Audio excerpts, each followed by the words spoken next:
only just consumption. You just consume the power and you just get a bill at the end of the day, end of the month. Whereas here you are consuming and you can even get a bill on a daily basis. And at the same time, you can generate, you can contribute back, you can contribute back with the consumption data. You can contribute back with some of the patterns that how you are consuming data. So these are key differences in a traditional grid versus a smart grid. Now, if you refer to what Dr. Pascual was presenting,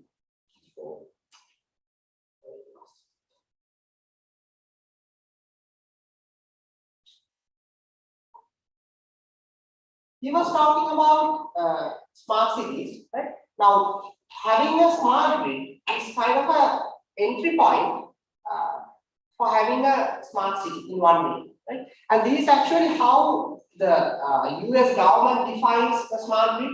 They have the smart grid right over there. The smart homes, the renewable energy, the consumer engagement, different operational centers that are providing a lot more accurate responses to customer queries, different distribution intelligence so that you know when certain part goes down, when the certain demand increases, what to do, etc. And at the same time, things like plug-in electric vehicles coming into the picture, and they are also providing energy back into the grid, or like selling some of the energy that they generated in the daytime using solar power back to somebody else. So these a lot more futuristic definition, whereas the previous slide is showing what is practically achievable in today's context, especially in the South Asian region. So I'm slowly going into a little bit detail about smart grid, and 4 key aspects that are present in smart grids are measuring. Basically, you are measuring what is being consumed, and you are monitoring how it is being distributed and how it is being consumed, how the network is behaving, and you also have control ability of the network. Say, for example, if you want to shut down certain part of the network due to certain demand response behavior, just take control of it. You can immediately shut it down, and you adapt to the network so that based on certain demand response patterns, certain energy generation situations, you can adapt your network to certain conditions. So these 4 key aspects are present in smart grids.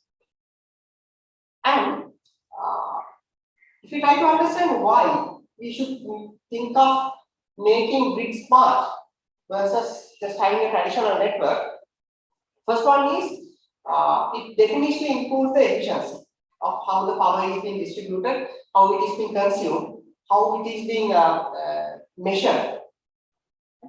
And then it definitely creates more integration points so that more and more renewable energy productions can be plugged in easily.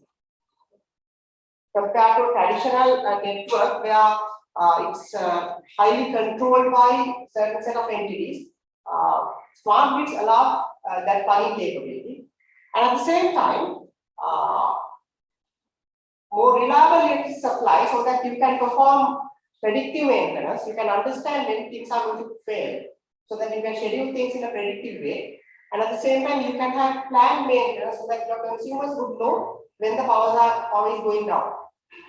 And they can also be part of that data sharing so that they can like actively inform power in my area is not there, and then the distribution center can look at what is happening, etc.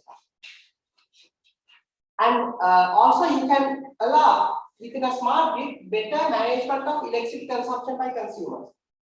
So typically on certain deployments you would see a home being divided into several sections: essential electrical components, non-essential electrical components, and the electrical components that can be delayed based on the time, such as washing machines, so that you can segment that, and the distributors or the energy sellers can actually take part of control of your home so that some of the time period equipment can be turned off and can be given energy at the time when the grid has more capability.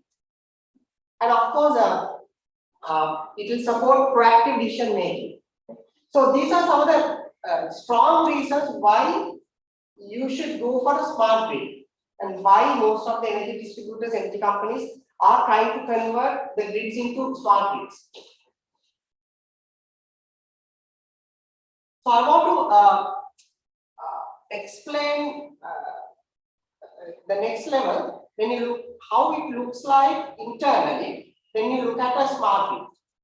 So right at the bottom, you have this smart meters or smart equipment that can either measure how the network is distributing the power or how it is being consumed, or else NMDs, network monitoring devices that allows you to understand how the network is performing, and the switching equipment that allows you to control different parts of the network.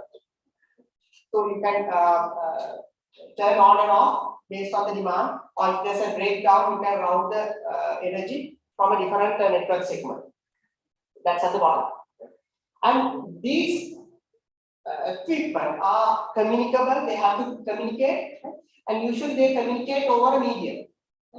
Now, there are various choices when it comes to this communication medium, starting from the GSM networks, 2G, 3G, 4G, 5G, NB-IoT, right? It can even be radio, it can be communication over the power lines.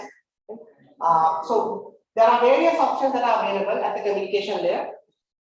And right out of the communication layer, that two-way communication that I presented in the very first slide is being received by what we call an head-end system. This is the standard electrical engineer terminology for this type of system.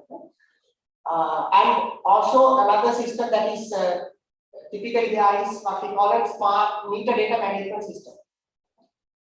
And typically what happens inside here is like there's a middleware that allows you to connect the southbound meters, the equipment that are here, to some of the enterprise systems like the typical billing, CRM type of systems that you see on the other side. So this actually is a middleware that allows you to connect the two ends. So these are the key layers that are present on a smart grid. And if you search, if you are interested in understanding how different countries or different regions have approached this smart grid plan, you can, like, these are some of the search terms that will give you what Japan is doing, what Southern California is doing, what UK is doing. Also, like there's a Sri Lankan initiative that has been documented. There's a complete PDF, and also like what Bangladesh is doing.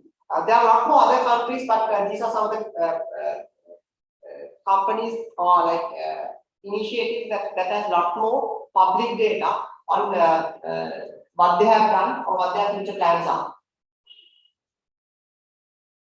So next what I'm going to do is I'm going to explain some of the challenges and the solution patterns that we have seen in through our experience. And like I said at the very beginning, this is related to certain deployments that we have done. And it does not cover it may not cover the complete smart spectrum, but what I will do is like I will try to relate into what we have done so that some of the concepts can be applied into other problematic areas or other challenging areas that will be apparent on a different deployment. So here again, the same diagram that I presented before, but in a slightly expanded way because I want to highlight something. Right at the bottom, the devices layer is still there, and then the head-end system, right, or the middleware is also here. Here I have expanded this to represent an integration layer because this is something critical. Right? there's no point in trying to connect all these soundbound devices if you don't have a proper integration layer through which some of this equipment or the data collected can be consumed. Okay? So with this particular mentality, having an API gateway or an enterprise service bus for integrations becomes very crucial. And also in certain situations, having specific message brokers or things like having web support layer becomes very crucial when it comes to developing certain responsive enterprise applications. So right at the top, I have listed out certain enterprise related applications, but on my next slide, I have specifically categorized some of the common names that you would see on a smart grid deployment. So there are two types of systems here, OT systems and IT systems. OT systems generally refers to the systems that deals with the hardware. For example, like you might hear SCADA, right? Or you might hear GIS. Now, in the context of a smart grid, what GIS means is you would want to understand where all the transformers are. You would want to understand where all the smart meters are at the GIS level on a map. So typically you would end up seeing a GIS system associated in a deployment so that you can, whenever there's a breakdown, you can tell, okay, go to that location and see this is where the problem is. And you would end up hearing things like AMI, Advanced Metering Infrastructure, referring to the system that connects all the meters. You would end up hearing terms like demand response, right? System that and distribution automation or substation automation, referring to systems that automatically changes based on different criteria. Now this is on the OT side. And when it comes to the IT side, usually this refers to certain type of systems that most of us are familiar with. Systems like the billing, the system that generates the energy bill, right? Or the CRM, the system that keeps the customer data, the ERP, enterprise resource planning system that holds the inventory and everything. Then outage management system, the system that keeps track of all the outages, monitors all the outages, and redirect the service to go to that place, this place, based on the GIS, right? To deal with outage. Right? And the system that manages the field force, the service crew that goes into different locations to attend to a particular problem. Usually they are having systems, they are having handhelds, they are having mobile devices, they are having cameras, and those cameras capture video. So typically there's a video management system that comes into the picture. And then mission critical push stop, so that when the power is out, you can't rely on a communication system that is getting powered up using the same energy source. So you have an alternative push-to-talk system to deal with the situation. This was something apparent during the tsunami time here, because all the networks went down, and it was the radio club of Sri Lanka that helps all the communication to happen for the rescue operations. And one of the most important things is analytic systems that are available on IT, so that you know what happens with the data, and there's a proper analytic system that deals with that collected data. Okay, now I'm coming to the section where we have defined certain segments that needs to be observed, that needs to be practiced by any organization that is going to implement smart grids. So what I have listed from this slide onwards is set of instructions, set of experiences. I will not go through everything in the interest of time, but to start with, any organization who's planning to, any energy company is planning to go down the coach of implementing a smart grid, first of all, they should have a very clear objective, defined, and strategy. This has to be long term. It can't be simple things like, okay, we are going to get rid of all the meter readers. Not going to work. It has to be a lot more resilient. You have to think of how you are going to run the energy business in a lot more sustainable way as a business. And you also need to have a very good understanding of how you are going to deal with the data that you are going to get, how you are going to convert that into information, how you are going to use that for decision making, future planning. And the most important thing is that data should provide you with a single source of truth. So at a given point in time, there can't be two answers telling how many households, how many factories that have been connected to the network at a given point in time. So there has to be one answer only. That's on the objective side. On the strategy side, you also need to have an aligned strategy when it comes to several departments within the energy organization. The business, the digital, the IT. Right? They should have a common aligned strategy so that everybody, and also finance, so that everybody understands why the traditional grid needs to be converted into a smart grid. And also, this aligned strategy has to be clearly communicated into a roadmap so that all the departments, everybody concerned, including HR, I'll mention this why HR is important, understand what they need to do at what point in time. So once you have that strategy defined, the first important thing that you need to understand is, if you are thinking of converting a traditional grid into a smart grid, there's a huge technology shift that is going to happen within that electrical company. Typically, electrical companies are governed, managed by electrical engineers. So very heavy traditional setup. The moment that you convert that grid into a smart grid, what is going to happen is there is going to be a huge IT operation that is going to come into the picture. So if you are having an organization, it's mostly electrical engineers, right? You need to understand that you need to bring in a lot of IT skill that can deal with what you are going to introduce.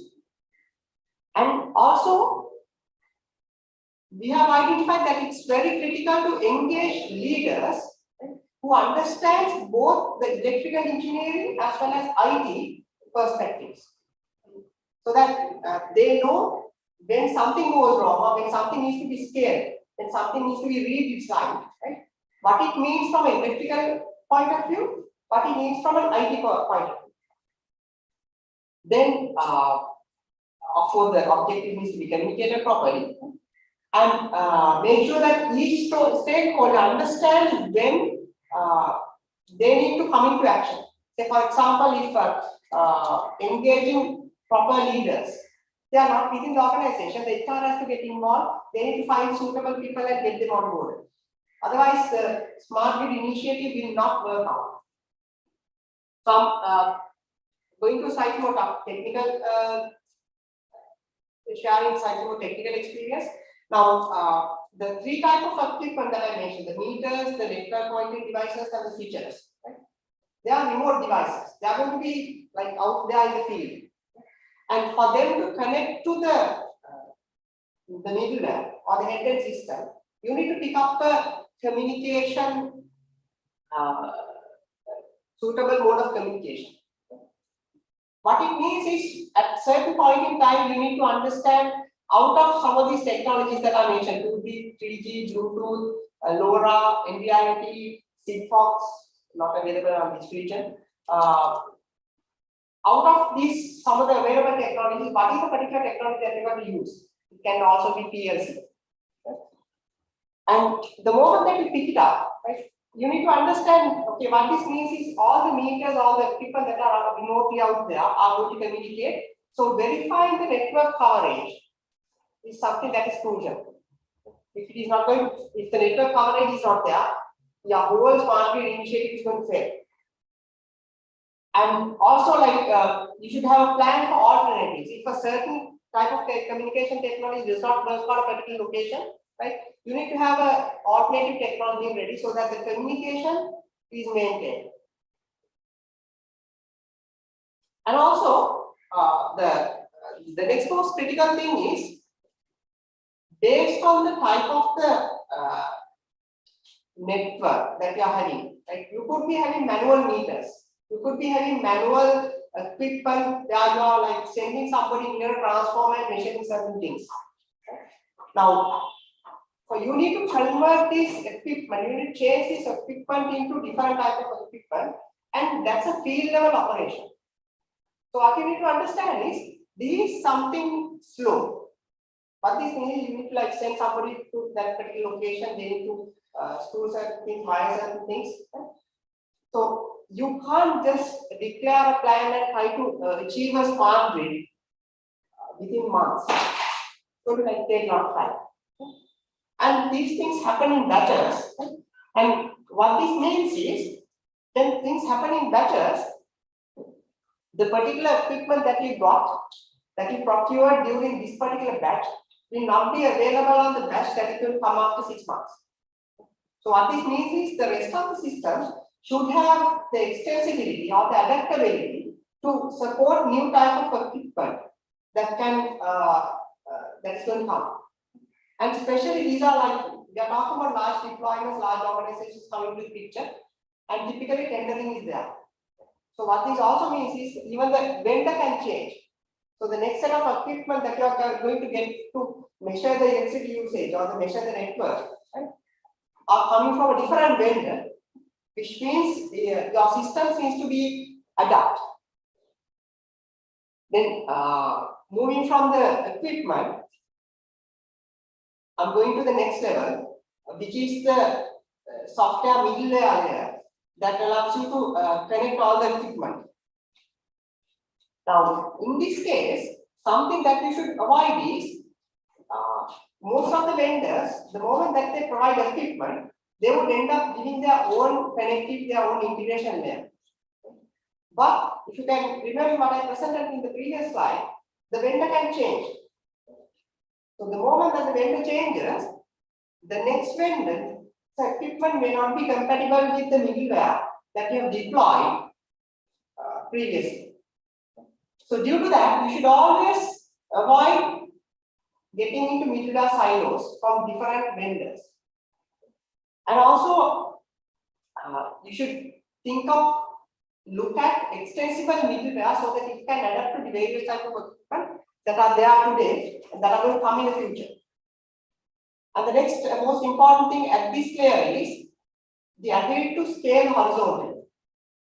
So what this means is,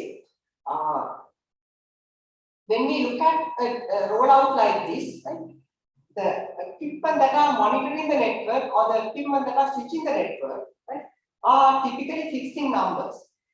You wouldn't see a growth in this as long as the network size is fixed, right?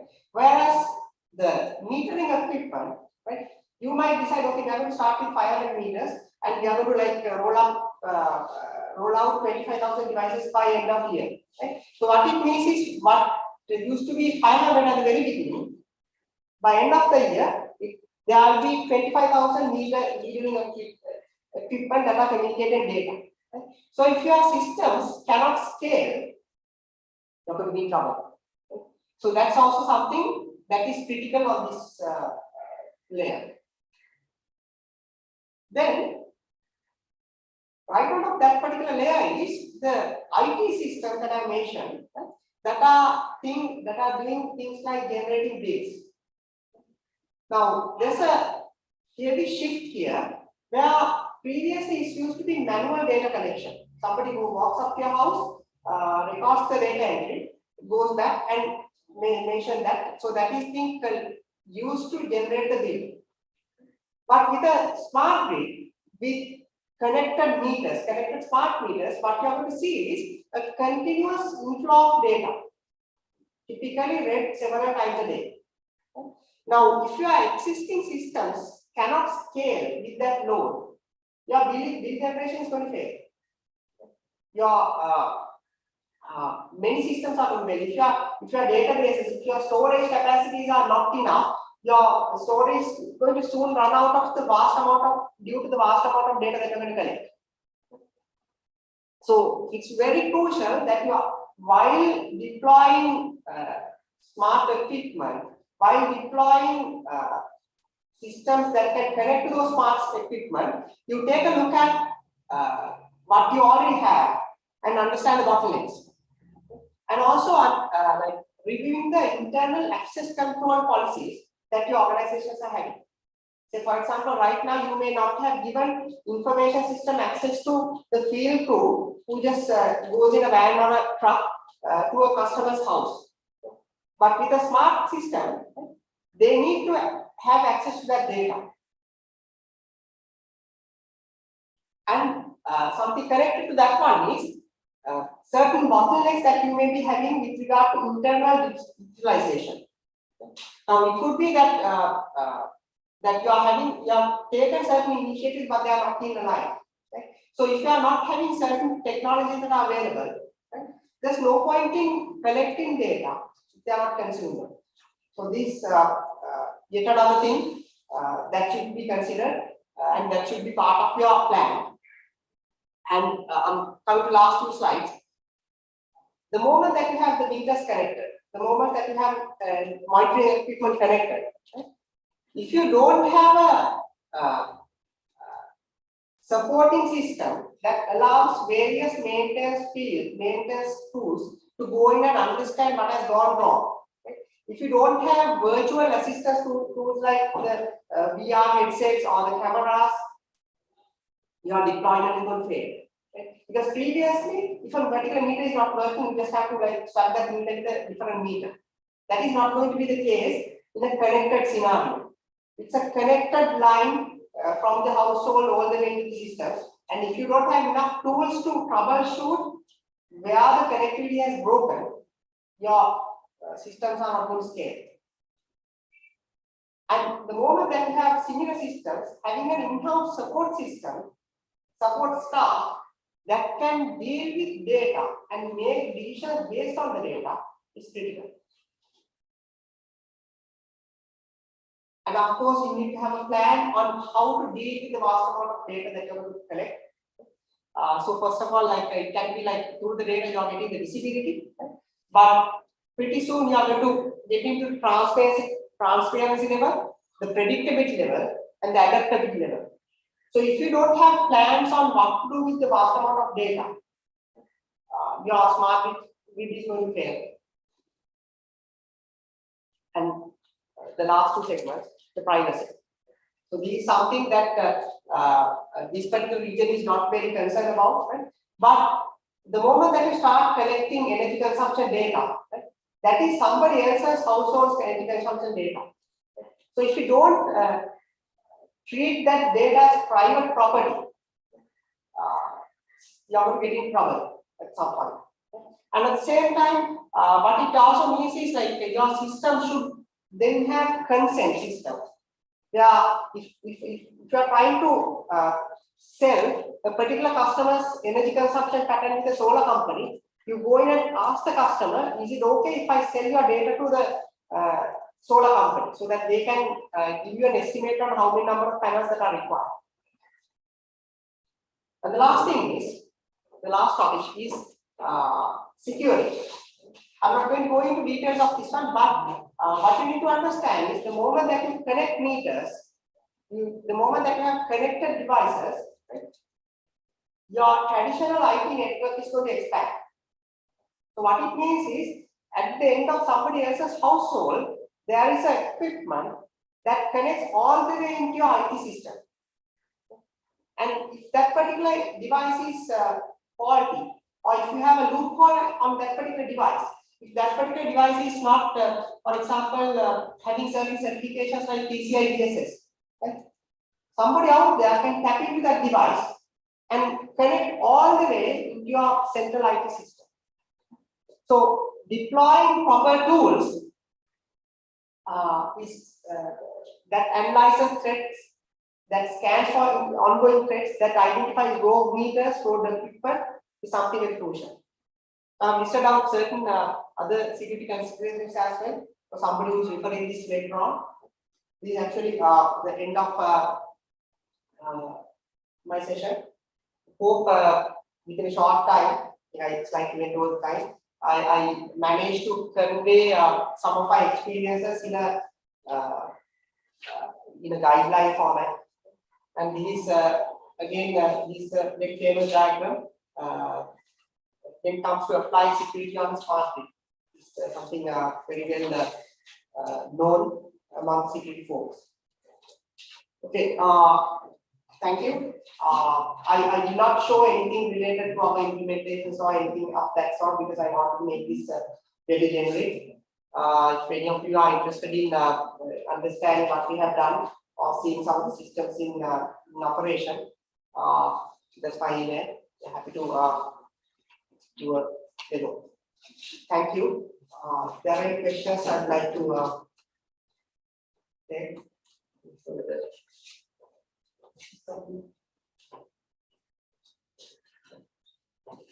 Thank you.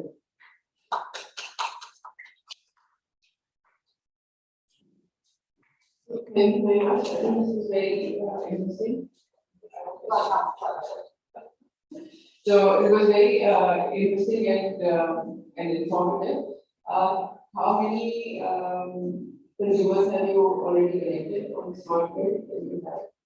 And the second question is a little bit more technically. In fact, it's not a lot of communication protocols and all that, and safety was between and all. So, which ones are more suitable for these kind of deployments? Are these still going to mix and match kind of a network, or do they need to align with some kind of deployment? Okay. So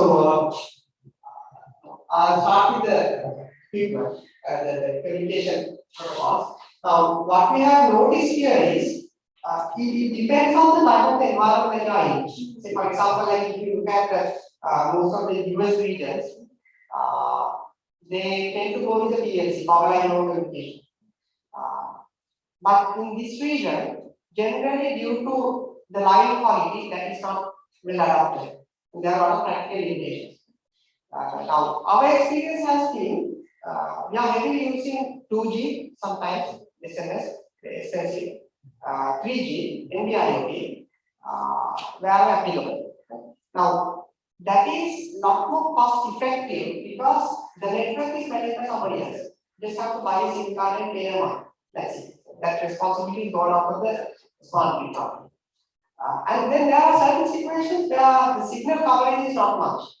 So in a situation like this, ZigBee type of an operation comes into the picture where the signal coverage is not here, but it is over there in that household. So from this household to that household, we establish a local communication. Bluetooth is not practically possible. So you have to experiment and understand.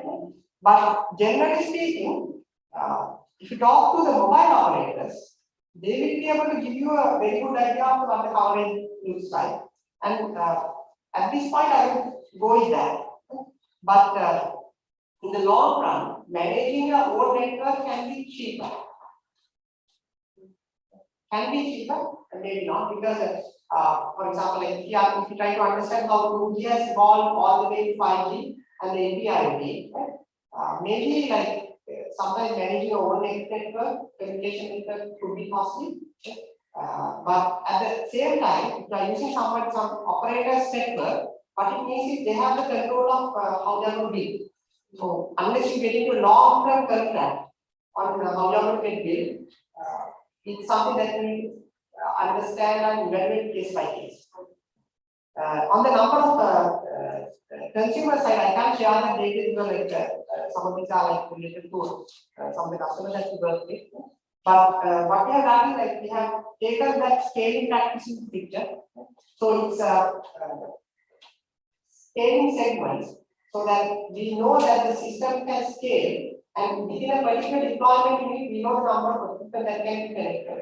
And typically when you talk about the meters, especially, you don't need to have one system that is talking to 1,000 meters connected to another system that is talking to another 1,000 meters. Because at the end of the day, the objective is to get the readings from meters. That is not the case when it comes to control. But meters are the most critical part because, critical part in terms of load, because they are the ones that are coming in large numbers.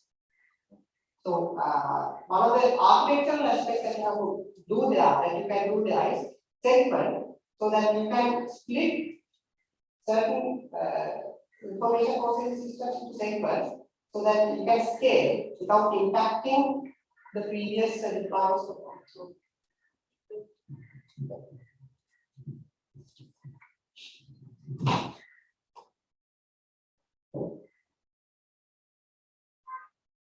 well, that was a quite fascinating presentation and also an excellent explanation. Thank you very much, Mr. Sumedhu Rupasinghe, for that interesting elaboration. Now I take the opportunity to introduce our next speaker, Mr. Asel Vikram Surya, Chief Transformation Officer, Aitken Spence, Sri Lanka, who will be joining us online. Mr. Asel Vikram Surya is an innovative digital transformation professional with over 16 years of international experience in banking, finance, insurance, and securities business segments across Hong Kong, London, and Sri Lanka. Passionate about disrupting customer experience through technology innovation and skilled in all aspects of the product management lifecycle, including market analysis and research, design-driven innovation, driving requirements through rapid prototyping, product strategy and commercialization, lean management practices, developing go-to-market and launch plans while measuring product success through analytics and KPIs. Throughout Mr. Asel's career, he played key roles in implementing strategic digital projects through the globe through large conglomerates such as HSBC, AIG, Prudential, Citibank, Macy's, and Incense. Let's give him a warm welcome to talk about technology enablement for new business models and international trade in Sri Lanka. Over to you. Thank you. Firstly, I would like to thank the Industrial Technology Institute for inviting me to speak today. Ladies and gentlemen, it is indeed an honor and a privilege to share my thoughts among such distinguished guests. Technology, as you know, is very much a part of our day-to-day life, and the evolution of technology has not only brought about conveniences to our society, but it has also disrupted so many industries by changing how consumers interact with our brands, our products and services. Today, I'm going to talk to you about Industry 4.0 and the impact it has had on creating new business models in Sri Lanka and also in national trade, and the usage of platforms that have evolved and emerged in the last few years in Sri Lanka, and also to talk to you about how automated technology has, or the usage of automated technology and how it has increased significantly over the past few years. It is important to note that while these changes do bring benefits for developing nations such as Sri Lanka, it is quite apt for us to understand that it can work against us as a nation if we do not quickly adapt, invest, and contribute to both local and global markets as a key player in the technology space, as well as putting strategies to sustain ourselves as a key player in the tech space. So for the longest time, Sri Lanka has been focused on a lot of traditional technology development, but in the recent years have proven to be a key player in the ICT sector with the development of a lot of companies that have come up with innovative product services using cutting-edge technology. I think looking at the growth of the startup culture in Sri Lanka is, as well as the flow of tech investment in the last 5 to 7 years, definitely have been key contributors to this growth. Also, the COVID pandemic that impacted globally as well as Sri Lanka significantly has further accelerated the need for technical or digital services, and the consumer demand has increased, which is now perceived more of a standard rather than a niche or a unique service. Before we jump into the topic of creating new business models or how Industry 4.0 can help with new business models, I think it's important that we look at the emerging technologies that are shaping the future of not only Sri Lanka, but the region as well as globally.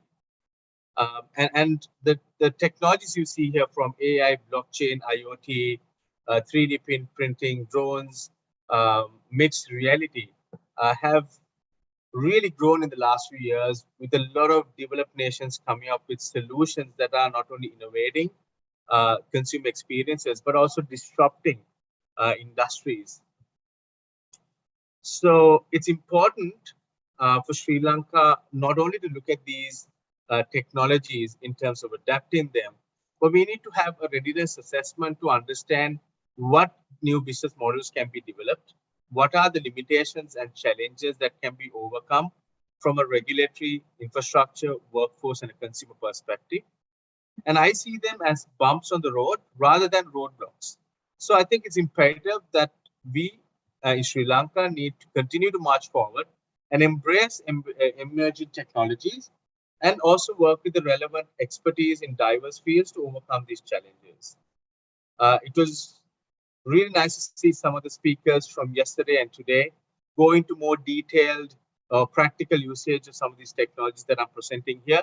It's very informative, and that itself is a true testimony on what's capable and the benefits it could bring not only to the related sector, but Sri Lanka as a nation in itself.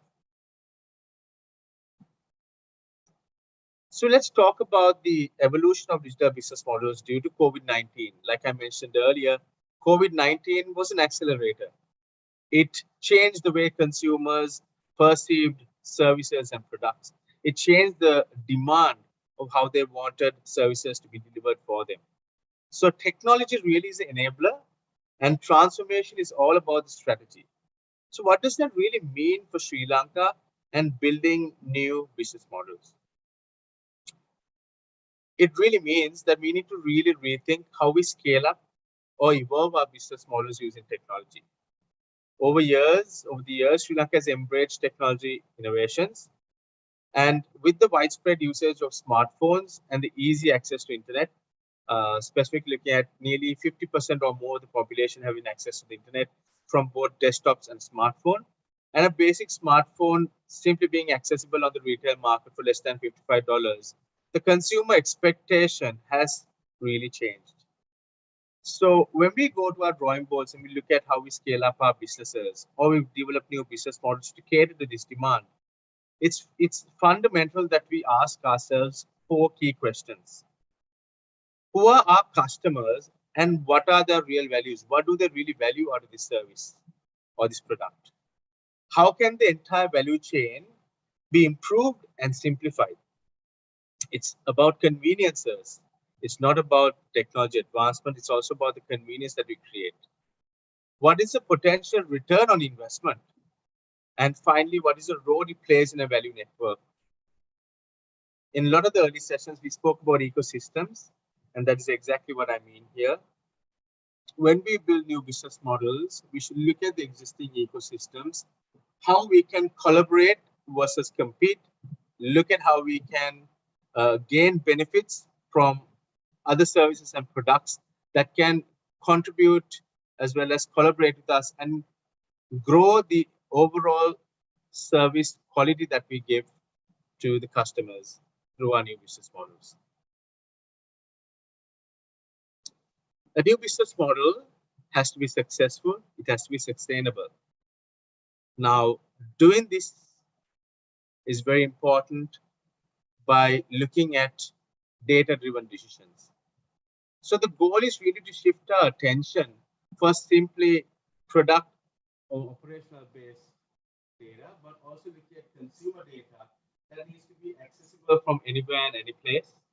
We need to have the ability to differentiate between good data and bad data.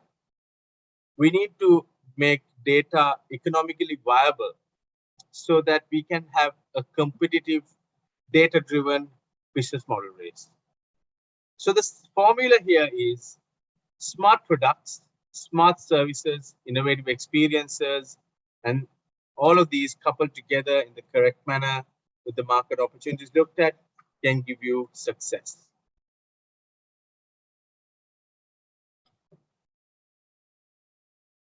The technology is available.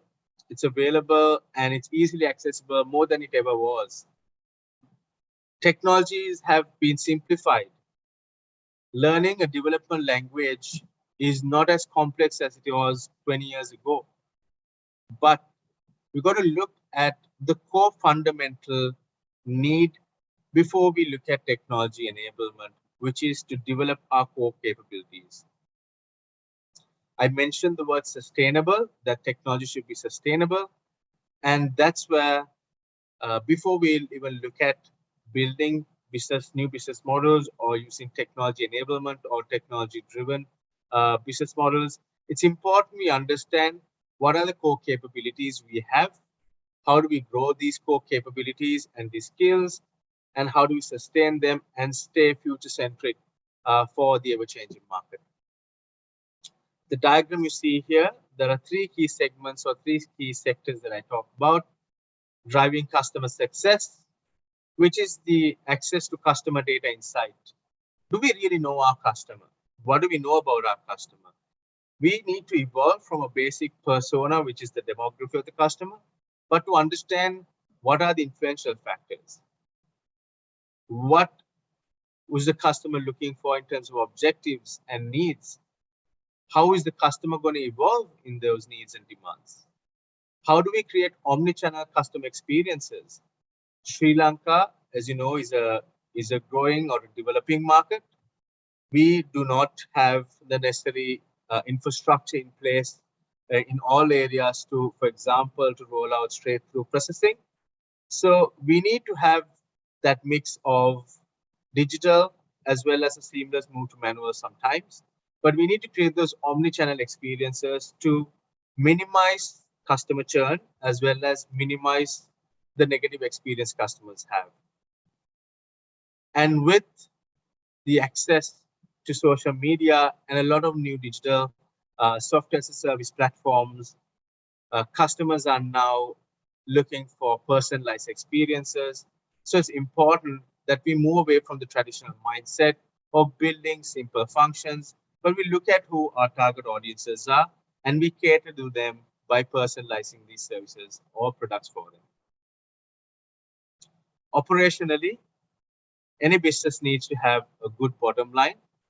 And I think it's very important that we look at digitizing operational processes, looking at supply chain and order fulfillment, supported by compliance and risk management, and then also the automation of finance, HR, and transaction processing, which could be looked at back office operations or even shared services operations. And finally, upskilling our workforce. So when we talk about upskilling our workforce, I think a lot of times there is this need for us to have short trainings and expect our workforce to quickly adapt and understand how technology has changed. Most of the time we expect our employees or our staff or our workforce to learn on the job. Now, while this is required and while this is important, I think it also changes in terms of how we change the education sector of Sri Lanka as well. Technology, it has been an important part of our education. We have many universities in Sri Lanka that has really focused on developing IT graduates, pushing them towards the growing industry, the ICT industry. But I think we need to go back not just to our university level, but go back to our primary education and ask the question, are we teaching the right subjects to make our future workforce adapt to the changing technologies, so that when they come to the industry and they join the workforce, it's an easy transition for them by understanding digital technologies as a core and having the ability to solve more complex problems at a shorter time.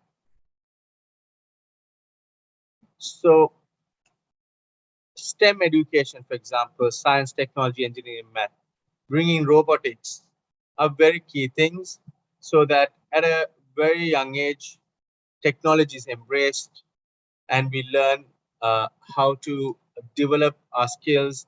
And then when we come also to the current workforce, we look at the average tenure of employees A lot of organizations have employees who've been with them for over 10 to 15 years in large organizations, sometimes over 20 years.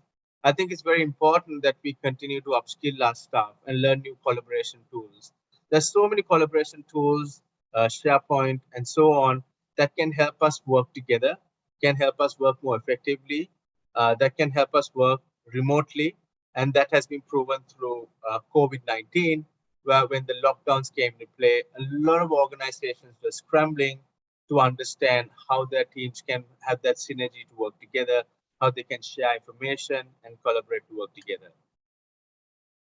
I think it's also important that we start moving to agile ways of thinking, where we break away from the mindset of defining a scope that's 6 months to 1 year long and working towards it, but knowing that the market is changing, the consumer needs are changing, that we move into iterative product development, that we learn the practice of building minimal viable products or MVPs, as you know it, and putting it into the market successfully, monitoring it, measuring it, and coming back to refocus on improving it, which is the cycle that you see here as well. These three factors are also supported by two other concepts that needs to come, which is design-driven innovation, where you look at digitizing the entire ecosystem. You have rapid innovation in an organization through incubator programs. You focus on future revenue streams to grow the organization, and you build technology to support that.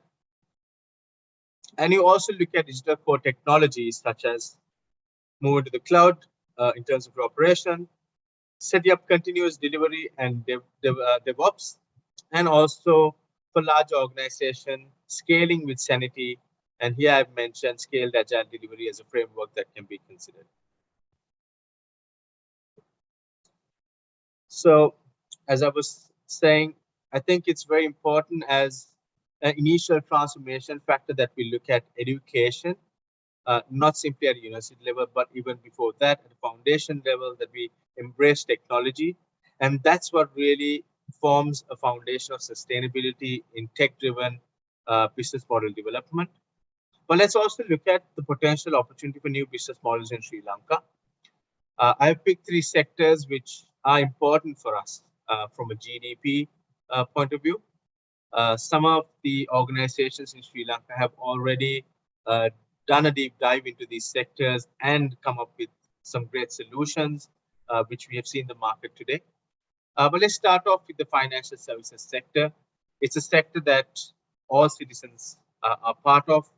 So Sri Lanka in its current context and has 24 licensed commercial banks as of 30th September 2021. And Sri Lanka has always been a cash-dependent economy. So from retail trade to commercial trade as well, there is a lot of cash in use in society. And this has been a key reason that we've not been able to scale up as provide better conveniences to the consumers. This has also made consumers very dependent on physical branches or banking at physical branches, which increases the cost and the overall overhead cost for banks in terms of sustaining, depending on the widespread usage, given that there is a significant number of unbanked population in Sri Lanka as well. And of course, a financial sector which is heavily regulated needs to be supported by the correct regulations and policies, which we've seen in the ASEAN market. But Sri Lanka has been a little bit slow in terms of moving forward to embrace new regulations that would support digital transactions or open banking, for example.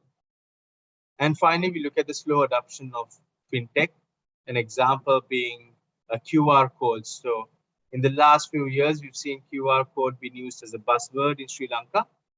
But if you really look back, concepts or technology such as QR codes were implemented a decade ago in markets such as England or US, Hong Kong, Singapore, etc. So while we do have some adoption of these technologies, it has not been fast enough to keep up with the regional markets to be competitive.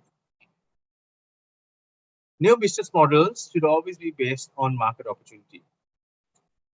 Sri Lanka has 52.6% of citizens that have access to the internet. And I think this is a fundamental key thing that we should all understand.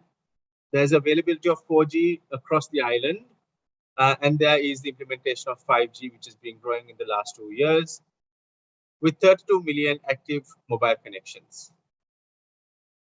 A smartphone has replaced a desktop, where when you look at markets such as Philippines, many new internet users have got their first access to the internet through a smartphone and not through a desktop.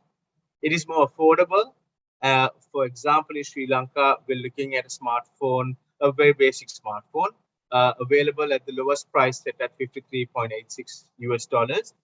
Now that enables anyone from any walk of life as part of our society to have access to not just the internet or social media, but the ability to do digital transactions, the ability to have content driven to them, to educate themselves, but also, very importantly, conduct business transactions. Internet as well in Sri Lanka has been affordable, with a 1 GB of mobile data set at less than $1 at around 0.38 cents. So let's look at two new business models that Sri Lanka can focus on. One being neo-banking. So the concept of neo-banking is new to Sri Lanka, unheard of. We know that there are a couple of banks that have been playing with this concept and started putting their strategies through. Neo-banking is really a completely digital bank. There will be no physical presence of that bank, so which allows a consumer to access banking services from their smartphone, from their smartwatch, from their smart TV, as well as their desktop or laptop computers. It allows them to consume financial products such as creating a new bank account, applying for a credit card. The credit card itself will not require fulfillment where you would have a physical plastic card mailed to you. It will be a virtual card where you can tap and use via your smartphone at any merchant point. It will allow you to request for loans or additional credit, and your KYC or your customer background checks, your customer due diligence will be conducted within a couple of microseconds using the API technology, and your cash disbursement could happen as short as 15-20 minutes. Neo-banking is now the need of the hour, given that the impact COVID-19 has had and the different health risks that it has brought about. I think there's a great opportunity for banks to now move to neo-banking, given that Sri Lankans have now familiarized themselves with internet banking, mobile banking. We know that this is going to be the next phase of financial banking or financial services. Secondly, we look at transaction-focused banks. The payment sector in Sri Lanka has grown significantly with the introduction of small ticket payments such as Just Pay, for example, or Lanka QR, which has allowed even small ticket merchants or small tier merchants to get involved and accept payments digitally. A lot of these times, one of the restrictions that startups as well as third-party companies that develop these fintech solutions, they have the challenge of having a bank that supports them as an acquirer due to the regulatory framework that requires that they need a bank that would be the back-end provider or the service provider for them. Transaction-focused banks are payment service providers that support specific client categories, and they innovate based on customer lifestyle needs. So to touch a little bit on that, if you go to merchant stores, you would now see the availability of QR codes across the merchant's payment point or the cash point, which allows you to download or even access the application that you have. We have over 15 different payment applications that use technology such as tokenization, which allows you to store your card details securely under PCI DSS compliance regulations, and then simply scan and pay. But there's so much more than that. We are only solving the final part of the entire value chain of a customer. We need to start looking at technology enablement at the beginning of the sales funnel. Where do we create the awareness for the consumer, and can it be given through a single channel? So this is where marketplaces also come to play, where you integrate multi-vendor marketplaces, giving the consumer the ability to identify the correct product for the right price, the right quality from the right merchant. The ability to connect the buyer and the seller through a single platform, to be able to have a conversation, to be able to influence each other, and then move down to a point of decisioning. At the point of decisioning, to be able to have smart cross-selling and upselling opportunities through artificial intelligence, showing exactly the benefits that this customer or the buyer could have, showing what other social commerce has been like. For example, what are buyers of the same category buying? What are other supporting products that they've consumed or they looked at? And all these are very important factors. And finally, giving the convenience of paying through a digital medium. Technology that in the industry 4 that supports this would be blockchain, cybersecurity, IoT, and robotics. Another important sector is the tourism and the hospitality sector. Again, we are moving to an economy where tourism is of utmost importance in Sri Lanka. And we've seen the impact that the COVID-19 has had on us. So in 2018, with 2.3 million inbound tourists being identified as one of the best destinations through Lonely Planet and so on, there was a great reputation, a great brand image that Sri Lanka had.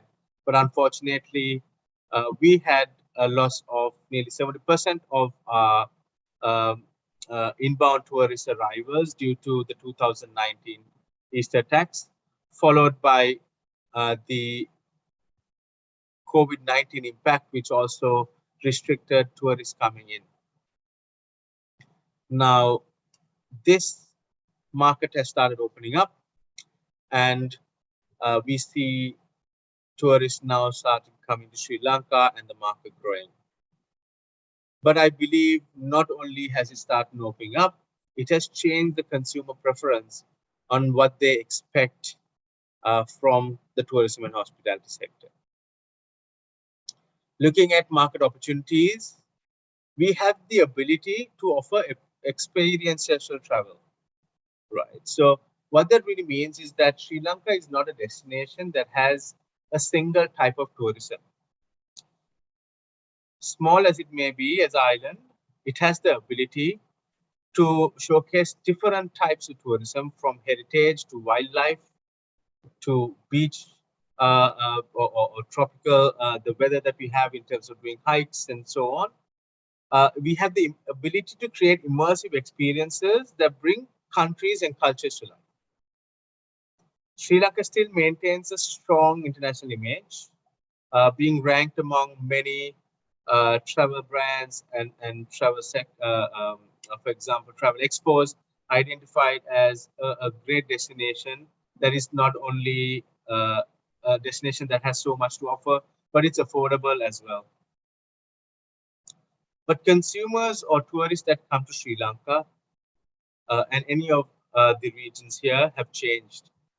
Gone are the days that tourists would work with tour guides or tour agencies that would work in terms of formulating their itineraries or their plans, booking their tickets, or even arranging their stays at hotels and other locations, and even arranging their transportation. There's so much information available now on the internet that they need the ability, they have the ability to go through aggregated platforms, identify what would suit their budget best in terms of their flights and the locations of the hotels that they will stay in, and the type of experiences that they would like as part of their holiday. The locations itself for the hotels or the hospitality sector needs to cater to this need. And a most important factor here is the fast check-in and check-out, as well as the personalization. So usage of IoT devices to create smart rooms that are personalized, creating self-check-in kiosks can save time. I'll walk you through a specific case scenario. Let's say a tourist from Germany wants to visit Sri Lanka, and one of the key reasons is to view the wildlife, or maybe visit Yala, for example, and the different areas of Sri Lanka that offer these type of experiences. From the point of looking through, it could be simply downloading a mobile app and having the ability to factor in or key in your preferences. The ability to use your smartphone and see the experiences of, for example, leopards or elephants walking through your room through mixed reality.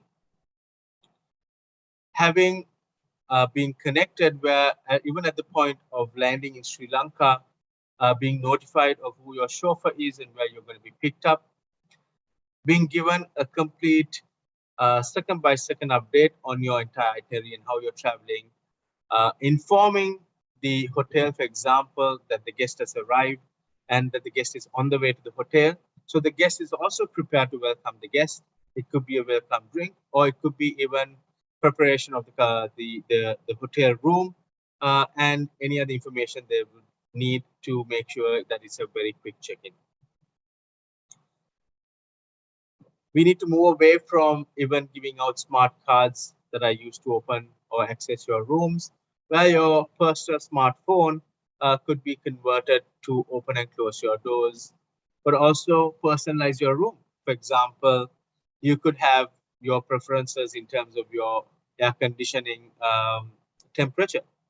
It could be in terms of your wake-up calls in the morning. It could be in terms of serving you bed and breakfast for your stay at the hotel. So there's so much of personalization that can be introduced through these technologies, which is not only going to strengthen the tourism and hospitality sector, but it's going to increase the experiences that we give our tourists, making them recurring consumers that come and work with us. And like I mentioned, immersive tour experiences. A lot of tourists that come to Sri Lanka, they do not know what to expect when they come here. They've seen pictures, they've seen videos, but I think we need to move into more realistic, more immersive experiences. That's where augmented reality, virtual reality, or mixed reality comes into play.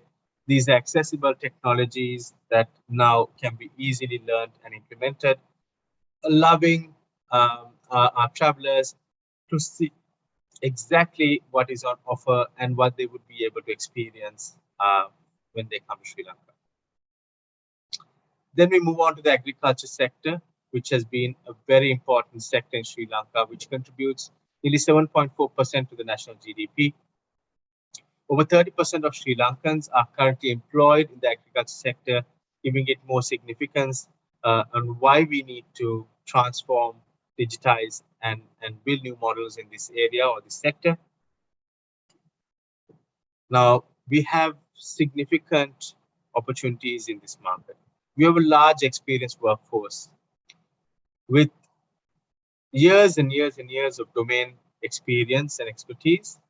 We have adequate land space in terms of growing plantations and implementing new technology, and also the right environmental conditions to grow a multi-variety of crops.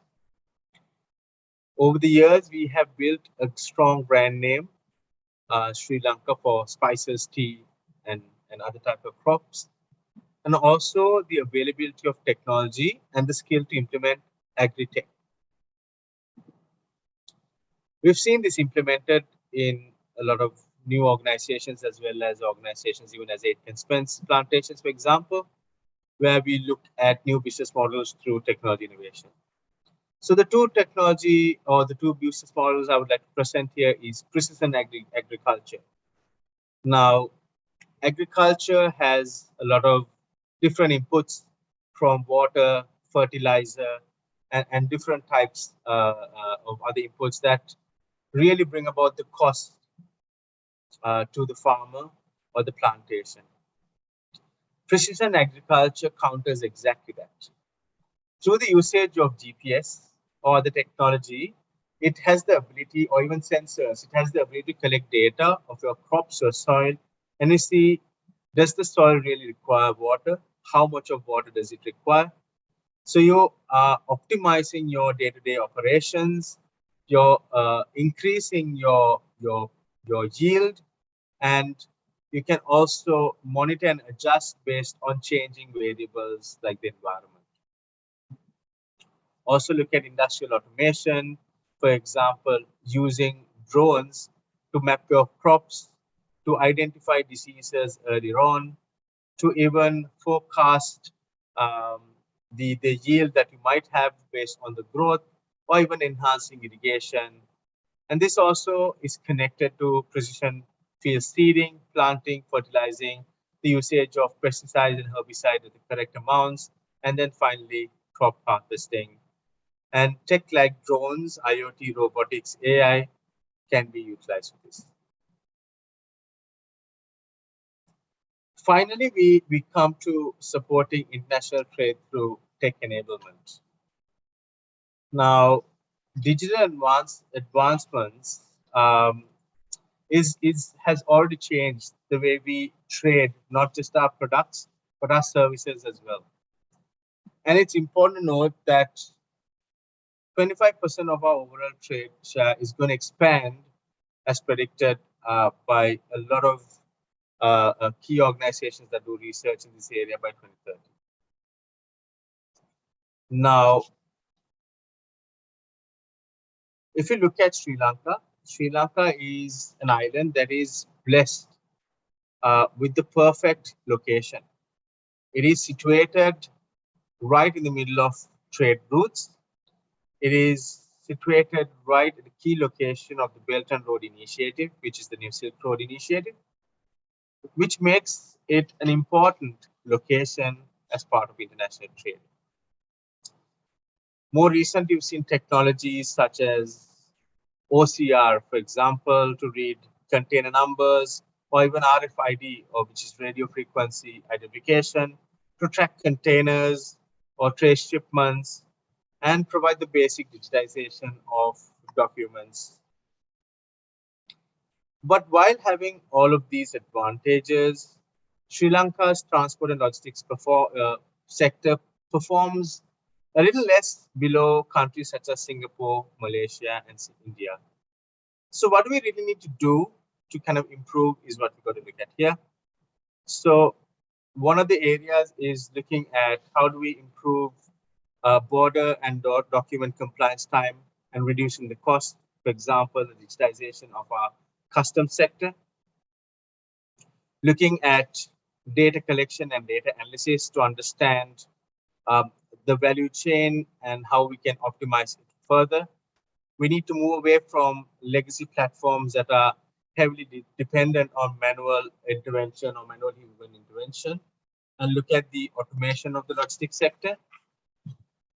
And while it's becoming more apparent that services are also becoming easier to be accessed online, digital platforms such as Upwork and Fiverr, which have become very popular in Sri Lanka, have allowed freelancers as well as small organizations enter the market, but also become service providers for global companies as well as other business demands across the world for a variety of services, from developing content to developing web platforms, or even being an accountant that helps the financials, or being a virtual assistant, for example. So these digital platforms really connect clients with service providers in ways that were previously not conceivable.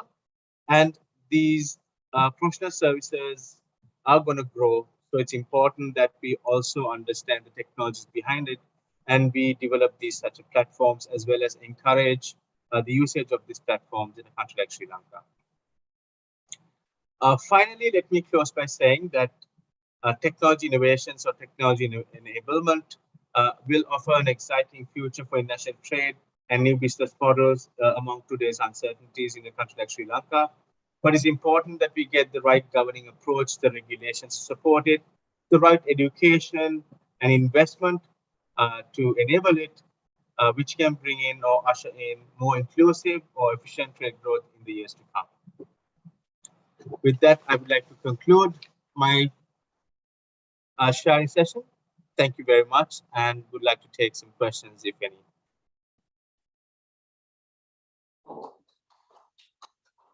Okay, one more question you are welcome to ask.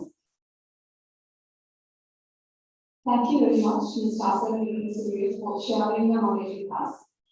I would like to introduce our next speaker, Dr. Lanka, Head of Electronic and Telecommunication Engineering Department, University of Moratuwa, Sri Lanka, who will be joining us online.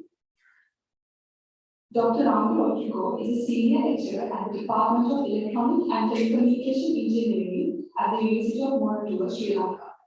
His main research interests include current work, learning in robotics, making deep networks more effective by exploring new architectures, developing new routing algorithms, and improving convolution layers.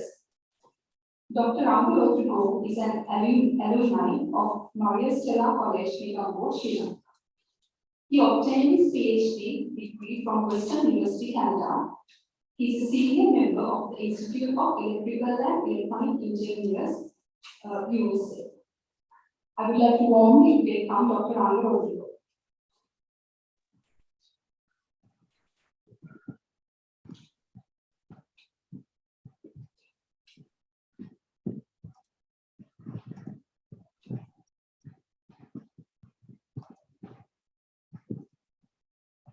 Thank you very much. I hope I can be well heard.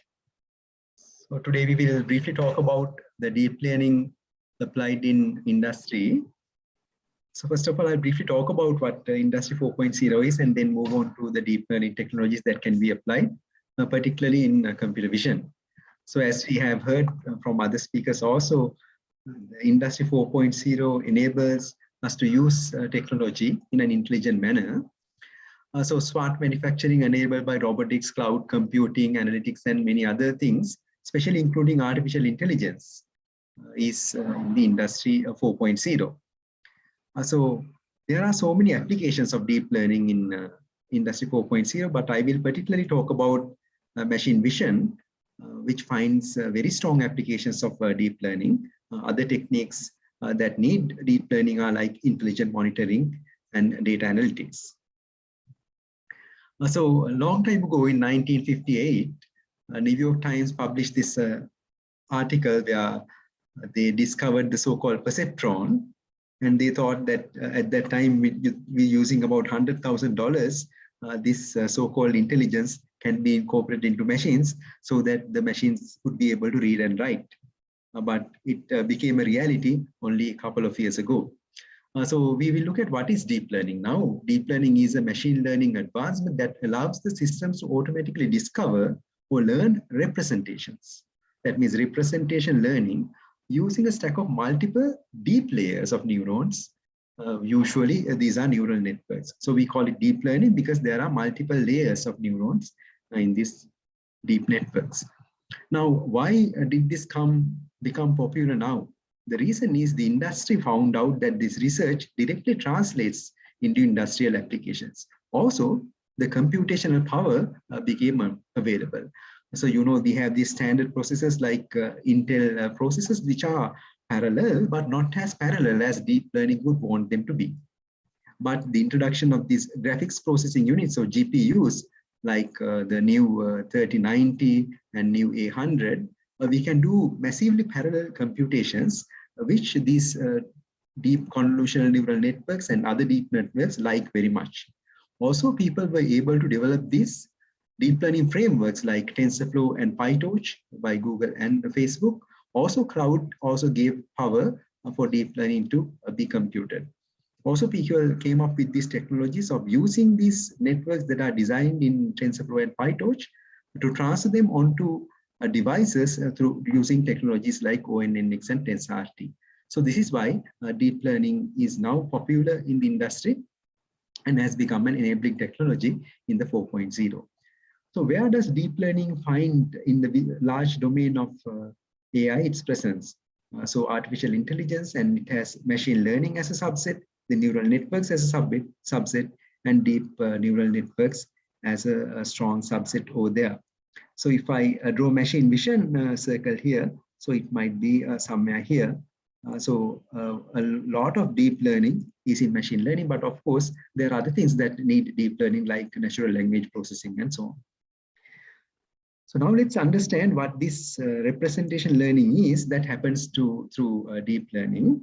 Now, if we present an image to a so-called classifier that gives a class like cat, dog, or something, we used to have a feature extractor. Now, this is prior to 2012 feature extractor. And then we had a classifier like a support vector machine or something, which generated these labels.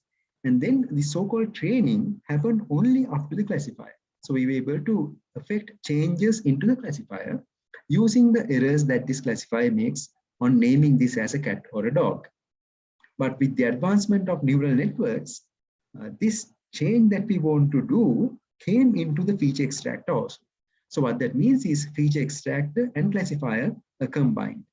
So that this is why we call it actually a representation learning. Okay, so now when you think about this neural networks, actually this is not actually a deep network, but it's a single layer network. When we train them on so many images like planes, cars, birds, and so on, we discover that the things that the network learns in this feature extractor part actually surprising, not surprising actually, start looking like the cars, birds, cats, and so on. So that means the network slowly starts to synthesize the knowledge in its so-called weights, and then we are able to make a decision based on the weights that the network retains within its memory. Now, one of the very first networks was AlexNet in 2012. And if we look at the so-called weights of AlexNet, we can see the patterns that as human beings also we would like to see. Like when we do a drawing and so on, we like to draw lines, we like to draw edges and so on. So AlexNet also by itself discovered these features through this so-called backpropagation training. So this is a brief introduction of what deep learning is. Now let's see how this deep learning is applied in an industry 4.0 setting. Now in these, we have particularly cameras. Of course, there can be other sensors also. From those, we get the feeds and we feed them to a processing infrastructure. Now, this processing infrastructure can be on the cloud or on specialized servers that are on premise. So there can be so-called edge processing also. What that means is the camera itself may do some kind of little bit of processing. And then using this processing, we have to do an analysis. After the analysis, we would like to make some decisions based on what the cameras see or what the data generated by these devices and sensors, or do some actuations like robot arms or any other things that the industry has. Now, one thing to note is now artificial intelligence and deep learning are only for monitoring and control, but the actual machinery are based on the mechanical engineering and other engineering aspects of it, and the raw material that come into the picture. So therefore, although we have the control and monitoring ability through this, the core processes, the core raw material and so on are very much required as they are right now. Okay, so here the communication aspect is also required. So one of the major parts of Industry 4.0 is a communication, as you saw in the other presentations also. So this is an example situation from the Cognix website, which provides these cameras and intelligence software.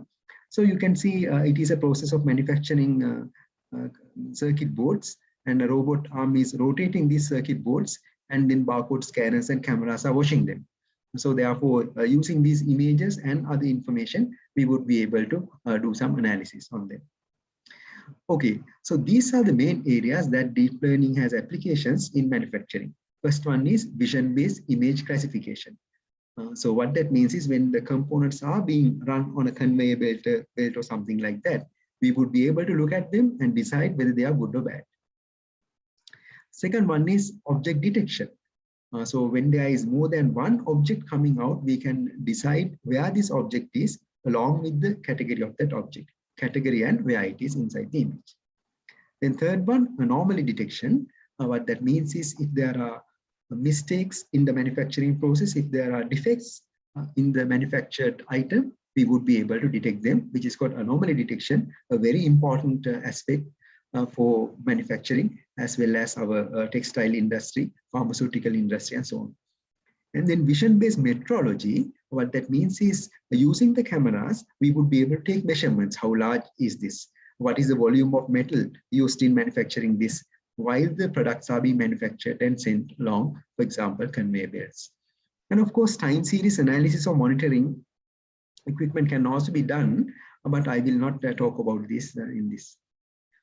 Then there are many other applications of deep learning in the industry, self-driving, surveillance, computer graphics, and natural language processing, which are also very interesting and exciting. Okay, so let me briefly talk about what classification, object detection, and instance segmentation are. Now, classification means assume that on the conveyor belt, 3 types of nuts are being sent: hex nut, flanged hex nut, and square nut. And by looking at the images, naming them as they are is called classification. Now, if you move to object detection, it does not only mean identify this as a hex nut or square nut or flanged hex nut, but drawing this bounding box also around this nut so that we know where it is right now. So if we have to do some actuation to send it off from the conveyor belt, we would be able to, because we know the exact location. Also, you can see that the reliability or the probability of detection probability is also listed here. That means the system thinks that 90% of the time, this is a square nut. System may make a mistake. Now, this is not an actual output of a system. I just drew them to explain this. So it will actually compute the actual probabilities. So also you can see there can be more than one object of the same type. And then when you think about instance segmentation, it is not only a bounding box that you draw, but you can identify where the exact area is of the hex nut. And using this, you can do even measurements if you know the distance to the conveyor belt that we are talking about. Also, one more thing to notice is the 2 square nuts have been labeled differently from the 2 colors, which are there, the orange and the green. What that means is the instances of them have been recognized. This MVTech is an organization that maintains a great database for object anomaly detection. So I welcome you to go there and see some of their videos. They are very exciting and informative. Okay. Now, if we think about these systems, what we usually do in getting one of these things running is not coding from the scratch. We always borrow the code from an existing system, unless you have a lot of resources in your organization. So the computer vision community has made it a practice to make the code publicly available under different licenses. Of course, we have to be careful about the licenses that they give. So this particular website lists all the rankings of those contributions. So here, this is particularly about image classification. So as we saw before, by giving a name to the image, that's classification. So you can see the topmost ones right here, so-called model soups. So I do not know too much about this because the paper is not yet available. So they use the novel technology called transformers and this large scale database. So what this symbol means is, as you may know, the code is available. So depending on the computational resources that we have, sometimes we would be able to download them and run on our own machines. So this is about image classification. Now this one is about object detection. That means in addition to giving a label to the object, we are drawing the bounding box also. So you can see these so-called dino models are the ones which have the highest rank. So these identification ranks have actually now, especially in classification, have surpassed the human level of classification. So here the code is available. So the technologies that they use are also highlighted here.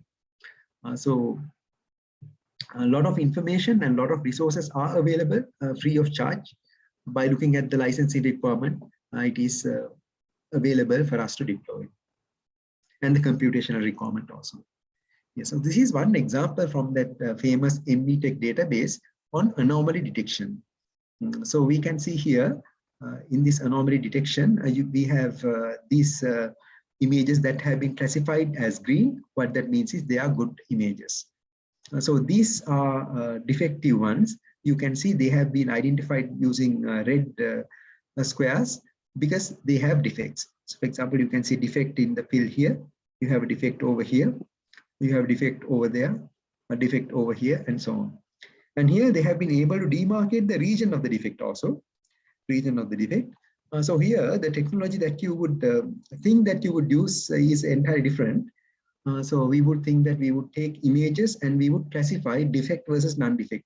It's not actually that is happening in these systems, because in this industry environment, labeling the defects is very expensive.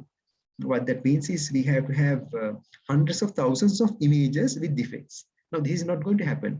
We have an abundance of normal images, but abnormal images, that means those that are with defects, is quite less. Therefore, to find deviation from normality, that means abnormal image, what we will do is we will understand how to generate a normal image. That means when an abnormal image is presented to the network, it will generate the corresponding normal image. So this is using image synthesis or image generation technologies. Now, if we have the normal image that should have been there and the actual image that is with the defect, we would be able to compare them and find if there's a defect in the image. So that's a technology used by this one. So this also appeared in 2019 CVPR conference, the top conference for computer vision and pattern recognition. So because we talked about synthesis, I will show you some nice examples which are not actually connected with the industry, image synthesis examples. So in this 2017 work, this is not CAPR, CVPR, people were able to take these cartoon-like images and generate the actual image. Take these satellite images and generate the map. Take this facade image and generate the actual facade. Take black and white images and generate the color image. Take the hand sketch of the handbag and generate the actual looking handbag. And so many other image generations. This is the best paper award in ICCV in 2019. They were able to take an original image and generate a different but similar image. You can see the number of mountains and so on are different. So realistic image generation technologies have also seriously matured. That's why this problem can be solved using those technologies. Okay, then I will briefly talk about the process of doing such a thing in the industry. The first task is to prepare the images. So we have to have an extremely good image acquisition setup. So I have mentioned the 3 top hardware requirements, but you have to carefully analyze and do the imaging setup. So first of all, you have to have an excellent camera for that. So regular cameras are not actually helpful for this. We should be able to control the camera using a computer. So good cameras and lenses are very important. So the famous manufacturers are Basler, Cognex, FLIR, and so on. Then the lighting setup is also extremely important. There are specialized lighting setups like that for image acquisition. You can see this ring lighting and so on are there. So they are controlled by the externally controlled lighting. And without the lighting setup, the similar lighting setup, actually systems simply fail. So in an industrial environment, because you cannot use extremely high amounts of computational power, therefore you have to work under some constraints. And also we cannot make too many mistakes in the industry, right? And then processing hardware is also important. I briefly talked about this, and we have 2 phases, training and inference. That means we have to first of all train the system to be able to classify, detect, and identify mistakes and so on. And also then after that, we have to run on the actual testing data. So this training can happen in expensive hardware offline, and the inferencing has to happen as well when things are happening in the industry. So For this inferencing part, it is possible to use boards like that. So depending on the model's complexity, so like Jetson TX2 and Jetson AGX Xavier, those are boards that contain graphics processing units, which can be set up in an industrial setting. So then these are the specialized boards. And of course, we can use a cloud.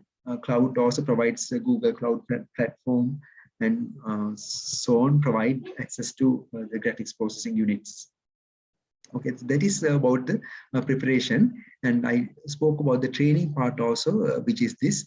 So training part, to mention again, can happen offline in expensive computational hardware. Then after that, there is a validation process. What that means is you have to tune your system to be working. And this tuning happens on the so-called validation data set. We do not use the test time data for the validation purpose. There is this general notion when the so-called validation error starts increasing, you stop there and you use that. So after validation has been done, now your system is ready to be deployed. Then we do the actual inferencing when things are going on the conveyor, for example. We mount the camera, get the images and make decisions. And based on these decisions, we can do some actuation or some data collection for future analysis. And then communication, actuation, or actionable insights. So as the previous speakers mentioned, data not actioned on is totally useless. So we have to develop these dashboards, connect them to dashboards, so I can use them for actionable insights. So I have given a picture of an example camera also. So there are so many cameras that are there. Now I will show you a brief application that we developed in 2019. So that's actually a nice one. We were able to have a robot team working in an environment like this. So you can see here, we have in this one robot, that is the constructing robot, that this robot's task is to construct a building. So these small robots, their task is to bring the building material. So in this case, what was new was we were monitoring the system using a camera. So you can see this is the image of the camera, and the camera, since we know the location of these robots and their whereabouts, we can give commands for them to move. But actually what was available to the computers was the map of the building or the plan of the building. So the system had to figure it out how to build it, how to move the robots, and which block to bring first, which block to bring second, and so on. So it was a very beautiful project. So you can see these robots moving around, and it was so nice to see them. Of course, these are toy robots, so we have no money to do an actual construction environment like that. So it is just an example that using a system like that, it is possible to have an fully autonomous system. So we can see our computers are monitoring all these things and generating statistics and data also. So it's a fully learned system. So that brings to the end of my presentation. If there are questions, I would be very much happy to answer.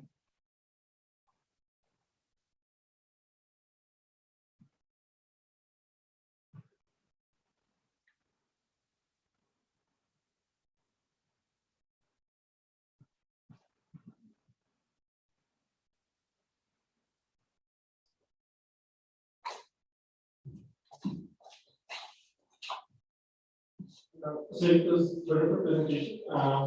We talked about fourth industrial revolution, and in fourth industrial revolution, obviously everything, every software and hardware, the time is of essence.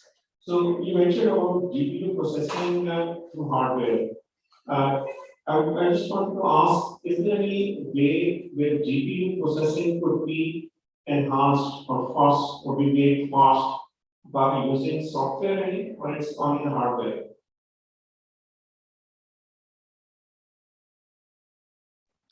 I did not hear the question very well. Was it about the GPU versus software processing? Can GPU processing speed be enhanced through software? Because you mentioned hardware. Yes, actually, that's a very valid question because the concern of this deep learning engineers is actually the computational cost. The graphics processing units, they are fixed inside computers. So actually what runs inside them would be software. Since these are specialized hardware in comparison to a general processes that we have on the computers like i7s and i9s, I showed you those. They are highly parallelized, but they were initially developed for computer graphics, but their processing happens to software using that hardware through software. So I hope I answered that question. For enhancing GPU processing. So you would be using primarily softwares for GPU enhancement? I'm not too sure whether enhancement is there. So we use the GPU through software. Okay. That is what we do. So Okay. software is a part and parcel of the system. Thank you very much. Thank you very much. Dr. Rodrigo, for enlightening us with your knowledge.